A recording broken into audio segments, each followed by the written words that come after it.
Hello everybody and welcome back to the Survival Chances Slim Summary Series, where we look at the past 10 cycles of our maximum difficulty, oxygen not included, let's play, and see what happened. This episode is covering cycles 41 through 50, and oh boy, this was a depressing set of cycles. One, we didn't get too much done, but two, we fell just short of meeting our 15 dupes by cycle 50 goal. It was a pretty ambitious goal because that means that we needed to print out 12 new duplicants from the start of our game to cycle 50, which is very nearly printing out a duplicant every single time one is offered to you.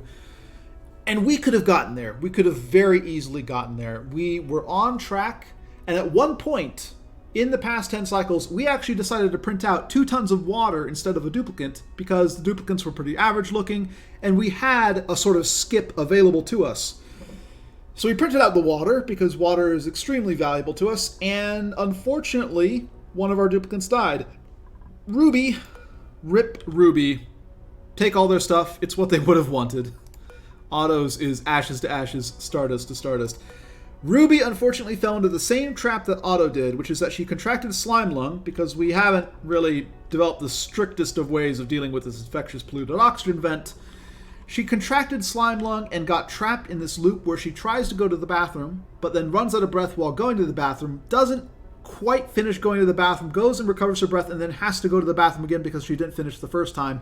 And we can't break her out of that loop to go and make her eat. Or just tell her, look, it's fine to just pee on the ground. We're perfectly fine with it. Just go and eat and not starve. Couldn't get her out of the loop, and so she died.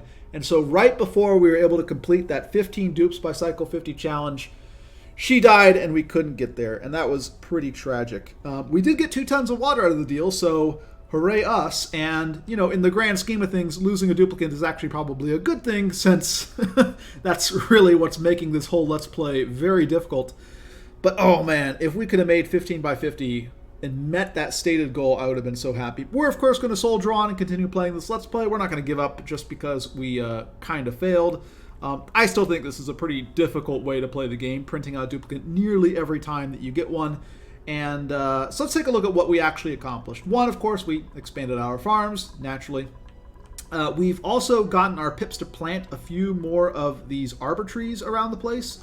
In particular, we have 4 growing up here, which is pretty nice. So we are expanding our lumber production by a little bit. The main development that we had is that we made a electrolyzer. There's a set of electrolyzers here, and started getting some of our water from the excess going to our arbor trees and sending it into these electrolyzers because we needed it at some point to get our oxygen up.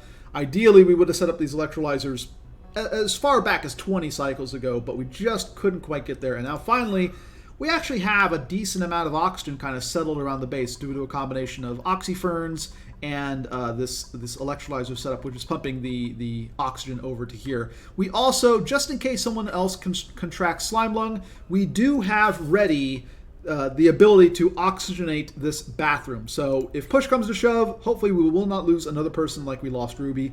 But that's most of what we were able to accomplish here. We did continue work on insulating our base. We have pretty much this entire southern section done. We have a little bit of work down here, which is mainly just us building some scaffolding and digging out this area so that we can access this.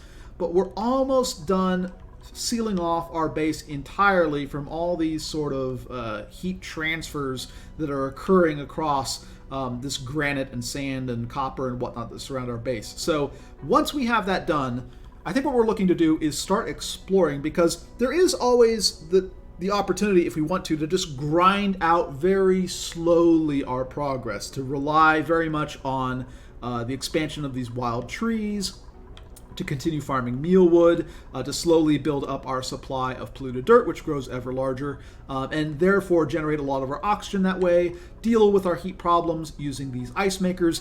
But I think that's not a very fun style of gameplay, this constant grinding out of all of our conditions, our survival conditions. And so I think what we're going to look forward to in the next episode is we're going to explore out down here using this sort of already pre-dug out area and see what we can see. We're going to start exploring out over here where the temperatures are not quite as bad. Anything less than 75 degrees means our dupes will not get scalded. They might still suffer heat stroke if we leave them out there too long, but we can survive, 72 degrees It's hot, but not hot enough to start killing people. And we're also probably going to start exploring out this direction, because even though it looks like we have a leaky volcano over here, this area actually remains fairly cool, and we already have a lot of this area kind of dug out. In terms of exploring downward further, we have magma channels right here. This area is all really hot. We're probably not going to do too much of that besides this sort of little area over to the west. But yeah, that's basically the goal that we have here. Finish up our thermal shielding, continue to run this electrolyzer and keep enough oxygen going in our base, and start exploring and finding new resources that we can tap into. That way our progress is not really slow and grindy, but instead at a pace that's interesting and fun to watch. So that's it for the episode. Rip Ruby, rip our dreams of 15 duplicants by cycle 50. We came so close, and in fact, if we had just skipped that water, if we had not been weak, and been tempted by that water, we actually would have made it. So it's rough, but that's what happens, and I'll see you guys next time.